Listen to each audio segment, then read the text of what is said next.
Il était une fois, dans un petit village accueillant, entouré de montagnes exubérantes, vivait un vieux moine sage nommé Maître Hak. Il était admiré par les habitants pour sa sagesse et sa sérénité. Des gens venant de loin cherchaient ses conseils et il les accueillait toujours avec un sourire chaleureux. Un jour, une jeune femme agitée nommée Aya arriva au temple, cherchant des réponses à ses préoccupations. Son esprit était rempli d'anxiété concernant l'avenir et elle ne parvenait pas à trouver la paix intérieure. Quand elle s'approcha du Maître Hak, son inquiétude était évidente dans ses yeux. « Maître, implora-t-elle, je suis submergée par mes préoccupations. Comment puis-je trouver le vrai bonheur ?» Le Maître Hak écouta attentivement et invita Aya à s'asseoir avec lui. Sous l'ombre d'un cerisier, il prit une tasse de thé et commença doucement à la remplir.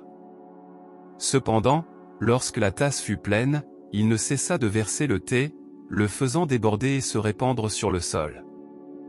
Aya observa le déversement du thé, intriguée par les actions du Maître Hak. « Maître, la tasse est déjà pleine. Pourquoi continuez-vous de verser du thé ? C'est juste du gaspillage, interrogea Aya. Avec un sourire sage, Maître Hak répondit, « Aya, ton esprit est comme cette tasse de thé. Il est déjà rempli de préoccupations et d'anxiété, et tu cherches des réponses sans ouvrir d'espace pour les accueillir.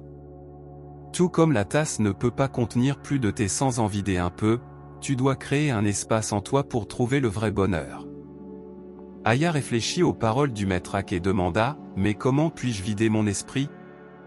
Mes préoccupations semblent écrasantes. » Le sage moine fit une pause, appréciant la beauté qui les entourait, et montra du doigt le ruisseau qui coulait à proximité.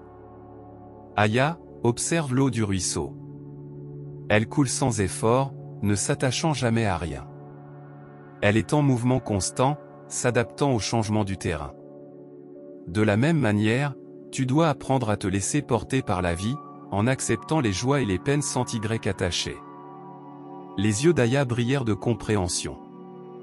Elle comprit que ses préoccupations provenaient de ses attachements et de sa résistance au changement.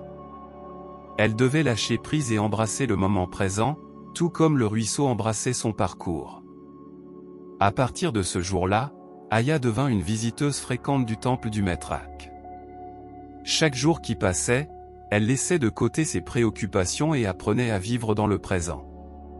Son cœur commença à se remplir de gratitude et une nouvelle sensation de paix s'installa en elle. Vous voyez, dans la vie, pour trouver le vrai bonheur et la paix intérieure, il faut apprendre à abandonner ses préoccupations, ses attachements et ses résistances au changement. La vie est un flux constant. Toute résistance à ce processus naturel ne fait que perturber notre bonheur et notre paix intérieure. Tout comme une tasse de thé doit être vidée avant de pouvoir être remplie à nouveau, nos esprits doivent créer de l'espace pour accueillir des émotions positives et de nouvelles expériences.